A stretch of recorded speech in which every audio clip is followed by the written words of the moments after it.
Цэгэн массаж хийх зөвлөмж. 1-р цэг хөмсгөний дотор талын төгсгөл хэсэг, хос цэг. 2-р цэг хамрын угалзны гадна хэсэг, хос цэг. 3-р цэг доод уруулын хонхор, оочийн хонхор. 4-р цэг төвөнхийн хоёр тал буюу хос цэг. 5-р цэг эгэмний дээд хонхор, хос цэг. 6-р цэг эрхий долоовор хурууны дунд, хос цэг. 7-р цэг чихний арын төвгөр хөхлөг ургацэг, хос цэг.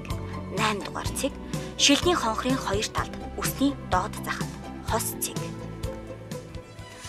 Цэгэн массажийг хийхдээ заасан цэгүүдэд долоовор хурууны өндгөөр нэгэн жигд дунд зэрэг хүчээр дарж, нар зөв 3 эргүүлж, нар буруу 3 эргүүлж хийнэ. Өдөрт 3-6 удаа боломжтой бол байнга хийхэд сайн.